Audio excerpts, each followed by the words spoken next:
మంగళగౌరి వ్రతాన్ని ఆచరించేటప్పుడు ఎలాంటి నియమాలు ఉంటాయి? అమ్మవారిని ఎలా అలంకరించుకోవాలంటారు అసలు మనం? అమ్మ, మంగళగౌరి వ్రతం చేసేటప్పుడు నియమాలు ఏంటంటే, ఏ వ్రతానికైనా ఉన్న మౌలికమైన నియమాలు కొన్ని ఉన్నాయి. రేపు వ్రతం చేస్తున్నాము అంటే ఈనాడు వీలైనంత వరకు ఏకభుక్తం, సాత్వికాహారం. అంటే ముత్తైదులు చేసేటటువంటి సందర్భంలో మాత్రం అంత పాటించక్కర్లేదని చెప్తారు, కానీ సాత్వికాహారం మాత్రం తీసుకోవాలి, బ్రహ్మచర్యం పాటించాలి. ఈ మాట ఎందుకు చెప్తున్నామంటే, మంగళగౌరి వ్రతాన్ని ఆడవాళ్ళు మాత్రమే చేస్తున్నాం ఈ రోజుల్లో. పూర్వం అందరూ చేసేవారు. కుజుడు ఈ మంగళగౌరి వ్రతాన్ని చేసి కుజగ్రహానికి ఆధిపత్యాన్ని పొందాడు. ఇది చేసినందువల్ల అతనికి మంగళుడు అనే పేరు కూడా వచ్చింది. పూర్వం మంగుడు అనేటటువంటి చక్రవర్తి కూడా ఈ మంగళగౌరి వ్రతాన్ని చేసి చాలా గొప్ప కీర్తిని, సంపదల్ని, రాజ్యాన్ని పొందాడు. అయితే రాను రాను ఈ మంగళగౌరి వ్రతం అన్నది స్త్రీలకు మాత్రమే పరిమితం కావడం జరిగింది. దీనికి ఒకానొక కారణం ఏమిటి అంటే, కుజగ్రహం మంగళవారానికి ఆధిపత్యం వహిస్తూ ఉంటుంది. కుజగ్రహం వల్ల వచ్చే దోషాలు ఏమైనా గనక ఉన్నట్టయితే వాటిని పోగొట్టగలిగినది ఒక గౌరీదేవి మాత్రమే. అందుకే కుజదోషం ఉన్నటువంటి వాళ్ళని సర్వమంగళ మాంగళ్యే శివే సర్వార్థ సాధికే శరణ్యే త్ర్యంబకే దేవి నారాయణ నమోస్తుతే అనే మంత్రం చేసుకో అనే శ్లోకాన్ని పారాయణ చేయమని చెప్తారు, జపం చేయమని చెప్తారు. అటువంటి కుజదోషం ఉంటే వచ్చే దోషాలు ఏమిటి అంటే, సరైన సమయానికి సంతానం కలగకపోవడం, కలిగిన వాళ్ళు సద్బుద్ధిగా ఉండి తల్లిదండ్రులకు ఆనందాన్ని కలిగించే వాళ్ళు కాకపోవడం లాంటివి ఉంటాయి. వాటిని సరిచేయడం కోసం చేసేటటువంటి వ్రతం అందువల్ల ఎక్కువగా ఆడవాళ్ళు చేస్తూ ఉంటారు. దాన్ని గ్రహదోషం, గ్రహ వీక్షణం వల్ల వచ్చేదాన్ని పోగొట్టడానికి భగవతిని ప్రార్థిస్తూ ఉన్నా, శారీరకంగా ఏదైనా తేడా ఉన్నట్టయితే దాన్ని పోగొట్టాలనేటటువంటి ఉద్దేశంతో కూడా ఈ వ్రత నియమాలు కొన్ని ఏర్పాటు చేయడం జరిగింది. అందులో ప్రధానంగా చెప్పుకోవాలి అంటే చలిమిడికి ప్రాధాన్యం ఉంది. నానబెట్టినటువంటి బియ్యాన్ని పిండి చేసి ఆ తడిగా ఉన్నప్పుడే బెల్లం కలిపి దాంతో చలిమిడి చేసి అమ్మవారికి నివేదన చేయడం ఉంటుంది. దాంతో పాటుగా దానితోనే ప్రమిదలు చేసి అందులో ఆవు నేతితో పమిడి పత్తితో చేసినటువంటి ఒత్తిని వేసి అవి వెలుగుతూ ఉండగా కథ చెబుతూ ఒక ఇనప అట్లకాడకి కానీ ఇనప కత్తికి కానీ కొద్దిగా ఆవు నెయ్యి రాచి తోరం కట్టి కాటిక పడతారు కథ వింటూ. దీంట్లో ఉన్నటువంటి విశేషం ఏమిటి అంటే, చలిమిడి అంటే తడి బియ్యపు పిండితో బెల్లం కలిపి తయారు చేసినటువంటి చలిమిడి గనక తిన్నట్టయితే చలవ చేస్తుంది. కడుపు చలవ అన్న పదం మనం వింటూ ఉంటాం. చలిమిడి కడుపు చలవ అని. కడుపు అంటే ఏమిటి? ఏదో వేడి చేసిందండి అని చెప్పి కాదు. కడుపు అంటే సంతానం చల్లగా ఉంటుందని. దానికి కారణం ఏమిటంటే, స్త్రీలకి గర్భధారణ విషయంలో ఏదైనా దోషం ఉన్నట్టయితే దాన్ని తొలగించే లక్షణం ఈ చలిమిడికి ఉంది. అందుకే ఆ జ్యోతులు కాలిన తరువాత ఆ మొత్తాన్ని వ్రతం చేసుకున్నటువంటి అమ్మాయి అయినా తినాలి, లేకపోతే భర్త అయినా దాన్ని పంచుకోవాలి, మూడో మనిషి తినడానికి వీల్లేదన్నారు. అటువంటప్పుడు తప్పనిసరిగా ఈ చలిమిడిని తింటారేమో, వాళ్ళకి గర్భధారణకి ఏదన్నా ఇబ్బంది కలిగించే అంశం గర్భాశయంలో ఉన్నట్టయితే ఇది తినడం వల్ల తొలగుతుంది. అలంకారానికి సంబంధించి కూడా తెలుసుకుందాం. అలంకారం అంటే ఒక కాల్ తీసుకున్న తర్వాత మాట్లాడుకుందాం. హలో హలో హలో అండి. హలో, నమస్తే అండి. మీ పేరు? మీ పేరు? నమస్తే అండి. చెప్పండి మీ పేరు. హలో, నమస్తే అండి. టీవీ చూడు అండి, రాయచోటి నుంచి మాట్లాడుతున్నాను. చెప్పండి శిరీష గారు. నమస్తే అమ్మా. నమస్తే తల్లి, చెప్పండి. హలో, చెప్పండి శిరీష గారు. శ్రావణ పౌర్ణమికి చంద్రగ్రహణం వస్తుంది కదా, దానివల్ల మంగళగౌరి చేసుకోవచ్చా, తీసుకోవచ్చా? పౌర్ణమి రోజు ఈసారి చంద్రగ్రహణం వస్తుంది కదా, మరి ఆ రోజు పూజ చేసుకోవచ్చా, చేసుకోకూడదా? పూజకి ఎటువంటి ఇబ్బంది లేదమ్మా. ఉపాకర్మ విషయంలోనే కొంచెం భేదం ఉంది తప్ప పూజ చక్కగా చేసుకోవచ్చు. పౌర్ణమికి చేసే పూజ చేసుకోవచ్చు. అయితే మీరు 33 పౌర్ణాల వ్రతాలు లాంటివి ఏమైనా ఉంటే మాత్రం రాత్రి గల పౌర్ణమి చేసుకోవాలి గనక ఆ సమయంలోనే గ్రహణం వచ్చేటటువంటి పరిస్థితి ఉంది గనక అటువంటి 33 పౌర్ణాల లాంటి నోములకైతే పనికిరాదని పెద్దలు చెప్పినటువంటి మాట. మామూలు పూజకైతే ఎటువంటి అభ్యంతరం లేదు. సరేనండి, మరో కాల్ తీసుకుందాం. హలో హలో హలో నమస్తే అండి, మీ పేరు? నా పేరు సంధ్య అండి. సంధ్య గారు చెప్పండి. చెప్పండి. హలో నమస్తే అమ్మా. నమస్తే తల్లి, చెప్పండి.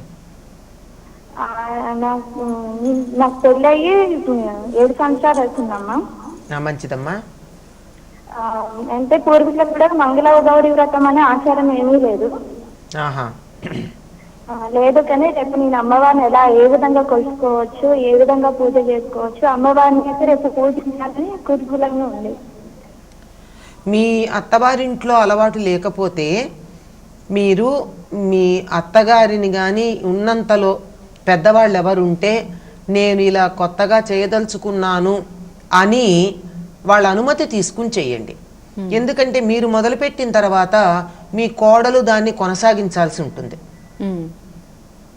మీ అమ్మాయిలు ఉన్నారనుకోండి, వాళ్ళ అత్తగారింట్లో ఉంటే చేస్తారు, లేకపోతే లేదు. మీ కోడలు కొనసాగించడానికి తగిన పరిస్థితి ఉందా, లేకపోతే కొంచెం ఇబ్బందికరంగా అనిపించవచ్చు. అందువల్ల పెద్దల అనుమతి తీసుకుని మీ ఇంటి పరిస్థితుల్ని గమనించుకుని మీరు రేపే మంగళవారం మొదటిది కనుక ప్రారంభించుకోవచ్చమ్మా. దీనికి సంబంధించి కొంతమంది బాగా మాకు సంస్కృతం వచ్చు, పూజలు బాగా చేయడం అలవాటు ఉంది అన్నటువంటి వాళ్ళు ఇళ్లల్లో చేసుకుంటారు వాళ్ళంతట వాళ్ళు. పుస్తకాలు కూడా దొరుకుతాయి. లేదంటే ఒక పురోహితుణ్ణి పెట్టుకుని, అంటే ఒక బ్రాహ్మణ్ణి పెట్టుకుని ఆయన చేత అన్ని వివరాలు తెలుసుకుంటూ పూజ చేయడం ఉత్తమమైనటువంటి పద్ధతి. అందువల్ల ఎవరినన్నా పూజ చేయించమని అడగండి. ఒక బ్రాహ్మణుడు కుదరకపోతే బాగా అలవాటయ్యి ఈ పూజ చేయడం అభ్యాసం ఉన్నటువంటి ఓ పెద్ద ముత్తైదునే పిలవండి. ఆవిడ ఏమేం చెయ్యాలో, ఎలా చెయ్యాలో, పూజా విధానం ఏమిటో మీకు ఆచరణాత్మకంగా చెప్తుంది. పుస్తకాల్లో చదివినప్పుడు చిన్న సందేహాలు రావచ్చు. ఇంట్లో అలవాటు ఉందనుకోండి, అత్తగారు చెప్తుంది ఇట్లా కాదమ్మా, అట్లా ఉన్నా ఇట్లా చెయ్యండి అని. మీరు మొదటిసారి మొదలు పెడుతూ ఉన్నప్పుడు ఇంట్లో ఎవరన్నా చెప్పేవాళ్ళైనా ఉండాలి, లేకపోతే తెలిసిన వాళ్ళు ఎవరి చేతన్నా మొదటిసారి చేయించుకోండి. పెద్దల అనుమతి తీసుకోండి. అమ్మని పూజించడానికి అభ్యంతరమే ఉంటుందమ్మా. అలాగే అమ్మ, ఇంట్లో పూజించడానికి కుదరకపోతే వ్రతం చేసుకోవడానికి గుడిలో సామూహికంగా నిర్వహిస్తే అక్కడ చేసుకోవచ్చు అంటారా? సాధారణంగా ఈ సామూహికంగా నిర్వహించేవన్నీ కూడా శ్రావణ శుక్రవారానికి నిర్వహిస్తూ ఉంటారు తప్ప మంగళవారాలు నిర్వహించరు. ఎందుకు అంటే ఒక్కొక్కళ్ళది ఒక్కొక్క సంప్రదాయం ఉంటుంది. కొంతమందికి ఒక్కొక్క సంవత్సరం ముత్తైదులు పెరుగుతారు, అప్పుడు వాళ్ళ తోరాలు వేరే ఉంటాయి. అంటే సంఖ్య పెరుగుతుంది, తోరాల్లో వేసేటటువంటి దారాల సంఖ్య, దానికి వేసే ముడుల సంఖ్య పెరగడం లాంటివి ఉంటాయి. అందువల్ల ఎవరు ఏ సంవత్సరం చేసుకుంటున్నారో తెలియదు. అందువల్ల నాకు తెలిసినంత వరకు ఎక్కడ సామూహికంగా మంగళగౌరి వ్రతాలు ఏ దేవాలయాల్లోనూ చేయించినట్టుగా లేదు. కానీ మాకు ఇళ్లల్లో కుదరటం లేదు అంటే మాత్రం బంధువులో స్నేహితులో వాళ్ళ ఇళ్లల్లో చేసుకునే పద్ధతి ఉంది. నా ఇంట్లోనే చేసుకోనక్కర్లేదు. సామూహికంగా అంటే పెద్ద ముక్కు మొహం తెలియనటువంటి వాళ్ళు ఎవరో ఒకళ్ళు నిర్వహిస్తూ ఉంటే 100 మంది చేయడం అనేది లేదని చెప్తున్నాను. ఒక కుటుంబంలో ఒక 10 మంది ఆ సంవత్సరమే పెళ్ళైన పిల్లలు, 2-3 సంవత్సరాల క్రితం పెళ్ళైన పిల్లలు ఉన్నారనుకుందాం, వాళ్ళందరూ కలిసి ఒక చోట చేసుకుంటే తప్పేం లేదు. కాకపోతే నివేదనకు చేయవలసినటువంటి పూర్ణములు మొదలైనవి ఉంటాయి, వాటిని మాత్రం విడివిడిగా చేసుకోవాల్సి ఉంటుంది ఎవరికి వాళ్ళు. ఎందుకంటే ఇప్పుడు ఇంత పిండి చేసి ఒక 9 నివేదనకి తీసాం, ఇంకో 9 ఇంకోళ్ళకి తీయాలంటే ఆ పిండిలోంచే తీసాం గనక ఇంకొకళ్ళ పనికిరాదు కదా. మహానివేదన అయితే మొత్తం అంతా అన్నం పరవాణం లాంటివి పెట్టినా వాయినాలకు ఇచ్చుకునేటటువంటివి మాత్రం ఎవరికి వాళ్ళు విడివిడిగా చేసుకుంటేనే శ్రేష్టంగా ఉంటుంది. కుదరని పక్షంలో ఏదైనా చేయొచ్చు, అది వేరే మాట. కుదిరినప్పుడు ఇలా చేయడం ఉత్తమం. సరేనండి, మరొక కాల్ తీసుకుందాం. హలో హలో నమస్కారం. హలో, నమస్తే అండి. మీ పేరు? మీ పేరండి? నా పేరు జయ. సరే చెప్పండి. అనంతలక్ష్మి గారు ఉన్నారు, మాట్లాడండి. నమస్కారం అమ్మా. నమస్తే తల్లి. మా మామయ్య వాళ్ళ అన్నగారు స్వర్గస్థులైండ్రు, 1 రోజులైందమ్మా. అయితే మేము వరలక్ష్మి వ్రతం చేసుకోవచ్చు, సంవత్సరం చేస్తూనే ఉంటాం. మీకుండదమ్మా. మీ మామయ్య గారు అన్నయ్య గారు అంటే ఎవరు చేశారు కర్మ, దాన్ని బట్టి ఉంటుంది. కర్మ చేసిన వారికి వారి పిల్లలుంటే పిల్లలకి వాళ్ళకు ఉంటుంది తప్ప మిగిలిన వాళ్ళకు ఉండదు. అయితే ఏమవుతుందంటే ఒకే ఇంటి పేరున్నప్పుడు దగ్గరగా ఉండడం వల్ల, కలిసిమెలిసి ఉండడం వల్ల, ఆప్యాయతలు ఉండడం కారణంగా, ప్రేమాభిమానాలు ఉండడం కారణంగా చేసుకోవడానికి మనస్కరించదు చాలా వరకు. లేకపోతే కర్మ చేసి ఉండకపోతే పర్వాలేదు. మీరు మీ భర్త గారు కర్మ చేయలేదనుకోండి, అప్పుడు దానికి దోషం లేదు. సరేనండి, మరో కాల్ తీసుకుందాం. హలో హలో హలో, నమస్తే అండి. మీ పేరు? నా పేరు మంగళగౌరి అండి. ఎక్కడి నుంచి కాల్ చేస్తున్నారండి? చాలా మంచి పేరు, బాగుంది. నేను బెంగళూరు నుంచి కాల్ చేస్తున్నానండి. సరే చెప్పండి. గురుగారికి నమస్కారం. నమస్కారం తల్లి. సందేహం అండి, ఇది నా 2వ సంవత్సరం అన్నమాట. రేపటి నుంచి మాకు ప్రతి సంవత్సరం 5 చెప్పిన వాయినాలు పెరుగుతూ ఉంటాయి.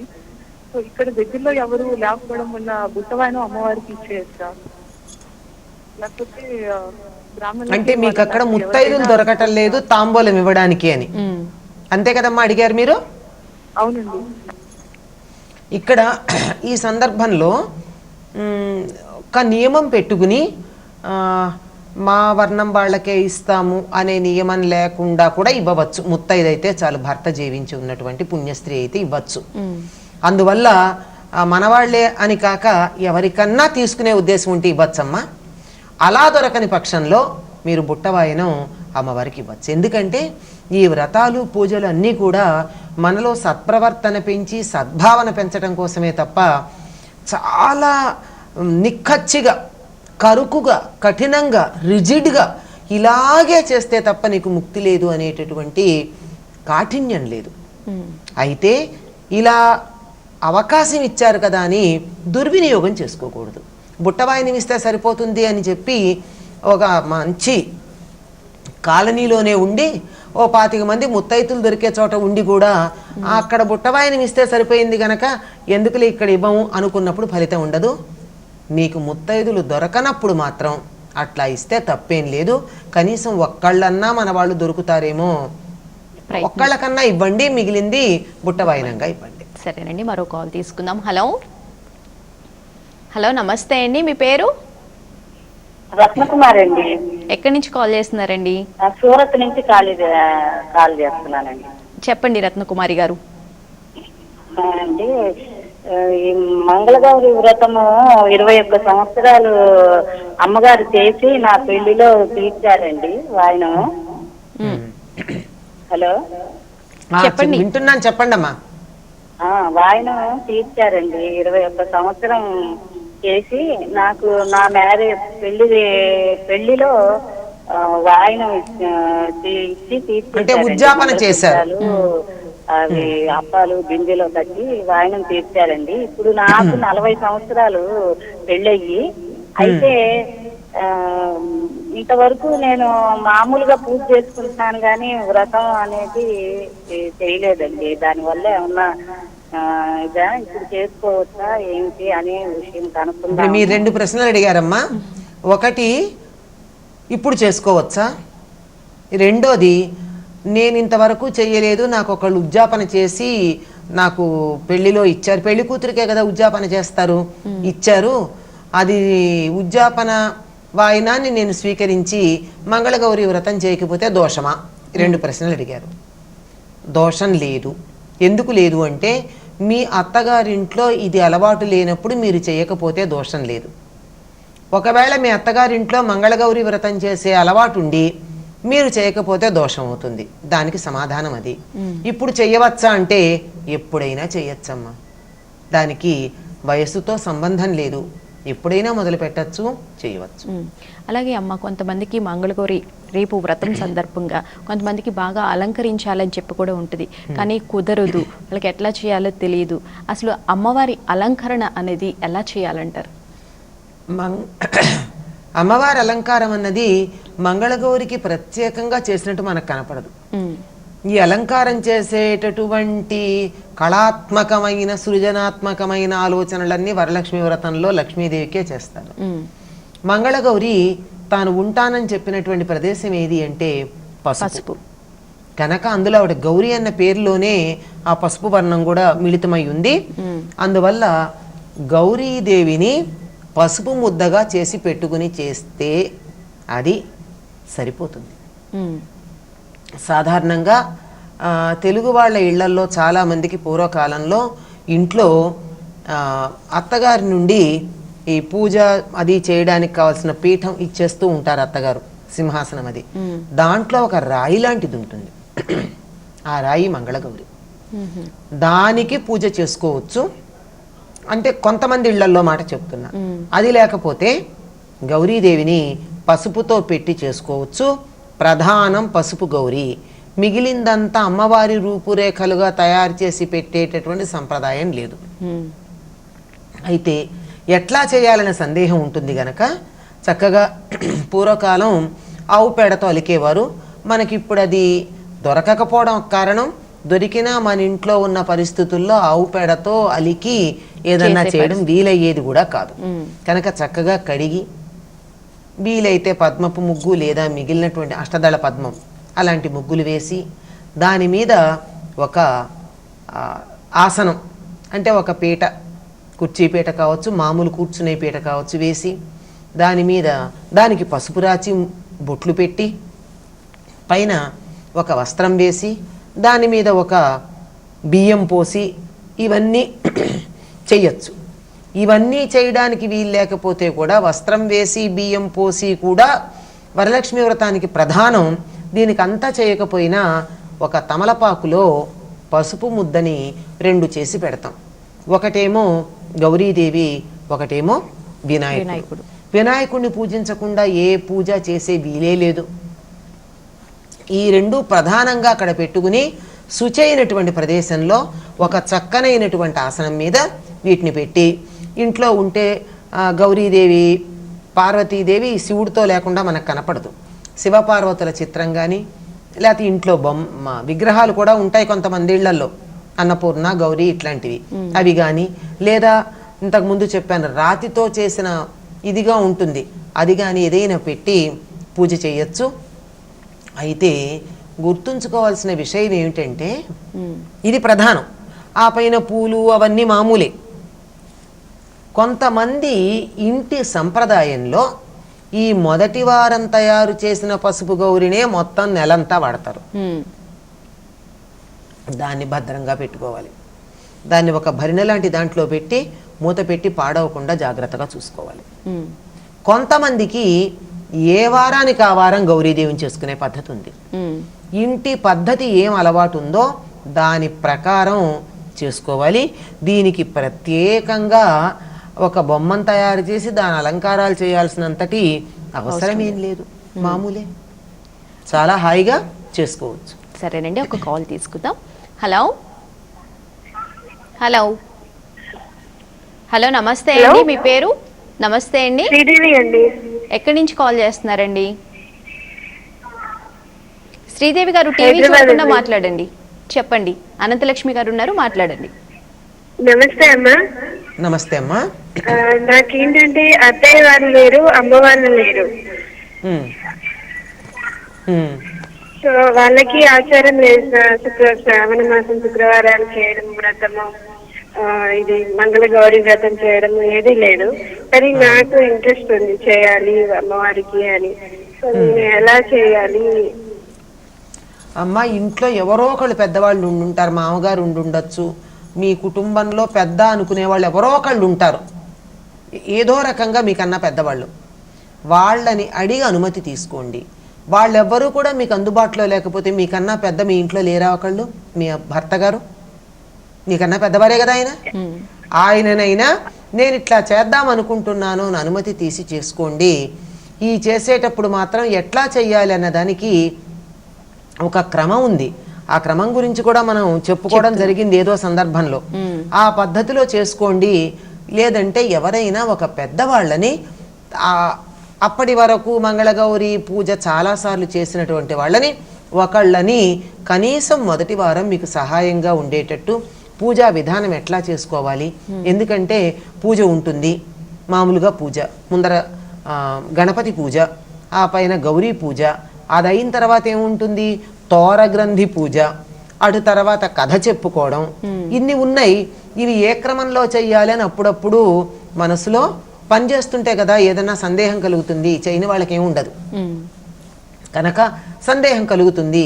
కలిగితే దానితో పూజకి ఇబ్బంది కలగకుండా ఉండడానికి సూచనలు ఇవ్వడానికి ఎవరినన్నా మీకు సహాయం తీసుకుని చేసుకోండి. చాలా బాగుంటుందమ్మా. నియమం కాదు ఇది, సౌకర్యం గురించి నేను చెప్తున్నా. ఎవరన్నా ఉండాలన్నది నియమం కాదు, అది మీకు వీలు. ఇంతవరకు చేయలేదు గనక, ఇంట్లో పెద్దవాళ్ళు ఉండి మీకు సలహాలు ఇవ్వలేదు గనక. సరేనండి, ఒక కాల్ తీసుకుందాం. హలో హలో, నమస్తే అండి, మీ పేరు? కొంచెం గట్టిగా మాట్లాడతారండి. మీ పేరు? సత్యవతి అండి. సత్యవతి గారు, టీవీ చూడకుండా మాట్లాడండి, చెప్పండి. సత్యవతి గారు, మీరు చెప్పేది ఏమీ అర్థం కావట్లేదండి, టీవీ చూడకుండా మాట్లాడండి, చెప్పండి. కోరుకొండ నరసాపురం నుంచి చేస్తున్నానండి నేను. చెప్పండి చెప్పండి. హలో చెప్పండి సత్యవతి గారు. కోరుకొండ నరసాపురం నుంచి చేస్తున్నానండి నేను. అది వినిపించిందండి. మీ సమస్య ఏంటో అడగండి, ఏం తెలుసుకోవాలనుకుంటున్నారు? హలో సత్యవతి గారు, టీవీ చూడకుండా మాట్లాడండి. నేను టీవీ దగ్గర నుంచి కాదు, బయట నుంచే మాట్లాడుతున్నానండి. మరి చెప్పండి, సమస్య ఏంటి? అదే మంగళగౌరి నువ్వు అంటున్నారు. నేను కొత్తగా మంగళసూత్రాలు చేయించుకున్నాను. రేపు మంగళగౌరి నువ్వు అంటే నువ్వు కాకుండా అమ్మవారి దగ్గర పూజ చేసుకుని పెట్టుకుని కట్టుకోవచ్చా అని ఒకటి అడుగుదామనండి. నిస్సందేహంగా పెట్టుకోవచ్చమ్మా, నిస్సందేహంగా. సరేనండి, ఆవిడ పాపం చాలా అడగాలనుకున్నట్టున్నారు. కానీ రేపు మంగళసూత్రాలకి పూజ చేసుకుని ధరించవచ్చా అని చెప్పని అడుగుతూ ఉన్నారు. నిస్సందేహంగా అని చెప్పాను, చక్కగా పెట్టుకోవచ్చు. సరేనండి, మరో కాల్ తీసుకుందాం. హలో హలో అండి, నమస్తే అండి, మీ పేరు? నా పేరు పుష్పలత అండి, నిర్మల్ నుంచి మాట్లాడుతున్నాను. చెప్పండి పుష్పలత గారు. అయితే ఒక డౌట్ అండి, మా చిన్నమావయ్య వల్ల మనవాడికి శ్రావణం మొదటి సోమవారం డెలివరీ అయిందండి, ఇదే రోజు. అయితే నేను దీపం ఎన్ని రోజుల వరకు పెట్టుకోవచ్చండి?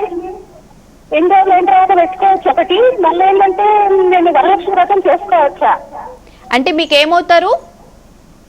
నాకు చిన్న మావయ్య, అంటే మా మామయ్య వల్ల తమ్ముడి మనవాడికి అన్నట్టు. ఓకే, అంటే మీ ఇంటి పేరు వాళ్ళది ఒకటే ఇంటి పేరమ్మా? అయితే పురుడు అయ్యాక చేసుకోవచ్చమ్మా. 11 రోజుల లోపల పనికిరాదు, 11 రోజులు అయ్యాక చేసుకోవచ్చు. సరేనండి, మరో కాల్ తీసుకుందాం. హలో ఉంచారు. Hello hello okay. అలాగే అమ్మ, మనకి చాలా మందికి అంటే మంగళవారం చేసుకుంటే రేపు ప్రారంభిస్తారు. ఈ 4 వారాలు తప్పనిసరిగా చేసుకోవాలంటారా? ముఖ్యంగా మహిళలకి నెలసరి అడ్డు అనేది వస్తూ ఉంటుంది. అలా కుదరినప్పుడు ఏమైనా సమస్యలు ఏమైనా వస్తాయా? తప్పనిసరిగా వస్తుందమ్మా. ప్రకృతి సహజమైనటువంటి శారీరకమైన ఇబ్బంది అది. అవును, దాన్ని ఎవ్వరూ కాదనడానికి వీల్లేదు. ఒకవేళ దానికోసం ఆధునికమైనటువంటి వైద్య శాస్త్రంలో ఉన్న మందులు అవి వేసుకుని వాటిని వాయిదా వేసుకోవాల్సిన అవసరం కూడా లేదు. ఒకవేళ 5 వారాలు గనక వచ్చినట్టయితే మంగళవారం, ఒక వారం ఇబ్బంది వచ్చినా ఆ వారం పూజ చేసుకోకపోతే 4 వారాలు పూజ చేసుకుంటే సరిపోతుంది అని ఇంట్లో తెలిసిన పెద్దలు చెప్పిన మాట. అట్లా కాదు, 4 వారాలే ఉన్నాయి, మరి మేము 3 చేసుకుంటే పూర్తి అవ్వదు కదా అనుకున్నప్పుడు దానికి ఒక మంచి పరిష్కారం చెప్పారు మన పెద్దలు. ఏమిటంటే వినాయక చవితి నాడు చేసుకోవచ్చు. ఇప్పుడు ఏ ఇబ్బంది వచ్చినటువంటి వాళ్ళకి కూడా వినాయక చవితికి రాదు కదా. అవును. అందువల్ల ఎవరైతే ఒక వారం చేసుకోవడం కుదరదో వాళ్ళు వినాయక చవితి నాడు చేసుకోవచ్చు అని పెద్దవాళ్ళు చెప్పినటువంటి మాట, పెద్దల మాట చద్ది మూట గనక దాన్ని పాటించవచ్చు. అలాగే ఈ మంగళగౌరి వ్రతం ఆచరించిన తర్వాత వాయనం ఇవ్వడం అనేది కూడా చాలా ముఖ్యమైన విషయం. అసలు ఈ వాయనం ఎందుకు ఇవ్వాలి, అమ్మవారికి ఇచ్చిన తర్వాత ఎంతమందికి ఈ వాయనం అనేది ఇవ్వాలంటారు? ఎంతమందికి ఇవ్వాలి అనేది వాళ్ళ కుటుంబ ఆచారాన్ని బట్టి ఉంటుంది. ఇప్పుడు కొంతమందికి కొన్ని జిల్లాలు, మన తెలుగు ప్రజల్లోనే కొన్ని జిల్లాల్లో వాళ్ళకి 5 ఏళ్ళు కూడా 5 ముత్తైదులే ఉంటారు.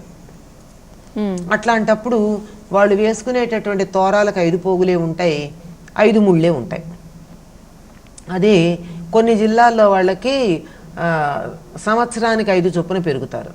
అంటే మొదటి సంవత్సరం 5, రెండో సంవత్సరం 10, మూడో సంవత్సరం 15, 4, 20, 5, 25. అట్లాంటప్పుడు ఈ తోరానికి వేసేటటువంటి పోగులు 20 అలా పెరుగుతాయి, ముడులు కూడా పెరుగుతాయి. అలాగే ముత్తైదుల సంఖ్య కూడా పెరుగుతుంది. అలా పెరిగినప్పుడు అట్లా ఇవ్వాలి. ఎంతమందికి ఇవ్వాలి అన్నది ఇది ప్రధానంగా చేయాల్సింది. మనకి 5గురే అనుకోండి, మొదటి సంవత్సరం 10 మంది ముత్తైదులు ఉన్నారు, 10 మందికి ఇవ్వచ్చు, ఇవ్వాలి కూడా.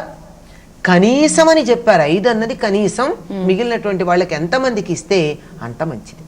అంటే ఆ వాయనం ఇచ్చేటప్పుడు ఏమేమి ఇవ్వాలి, ఏ శ్లోకాన్ని పఠించాలంటారు? వాయనానికి ఆకులు, వక్క ప్రధానం, పండు, దాంతో పాటుగా శనగలు కూడా ఇస్తారు. ఈ ఋతువులో అవి ఇవ్వడం చాలా ముఖ్యం. ఎందుకంటే స్త్రీలకి ఉండేటటువంటి సమస్యలు ఏవైతే ఉన్నాయో వాటికి ఏమి దానాలు ఇస్తే సరిపోతుందో అవి ఉన్నాయి. సూర్యుడు, చంద్రుడు, కుజుడు వీళ్ళ ముగ్గురికి సంబంధించిన దోషాలు ఉన్నాయనుకోండి, తాంబూలంలో అవి ఉన్నాయి. ఆ ముగ్గురికి సంబంధించినటువంటివి ఏవి దానాలు చేస్తే ఆ గ్రహాలు అనుకూలంగా ఉంటాయో ఆ పరిష్కారంగా ఉన్నాయి కనుక తాంబూలం. పండు ఈ ఊరికి ఇవ్వకూడదు కనుక పండు ఇస్తాం. గురుగ్రహం యొక్క ఆనుకూల్యత కోసం శనగలు ఇస్తాం. ఇవి కూడా నానబెట్టినవి ఇవ్వడంలో ఒక విశేషం ఉంది. ఎందుకంటే నానబెట్టిన తర్వాత అందులోంచి మొలకలు వస్తాయి. ఇది అంకురము అన్నది శుభప్రదం. ఏదైనా సరే మొక్క వస్తూ ఉండడం అన్నది, చిగురిస్తూ ఉండడం అన్నది. అందువల్ల మొలకలు రావడానికి సిద్ధంగా ఉన్నటువంటి శనగల్ని ఇస్తూ ఉంటాం. ఇలా ఇదమ్మ ఇవ్వాలి.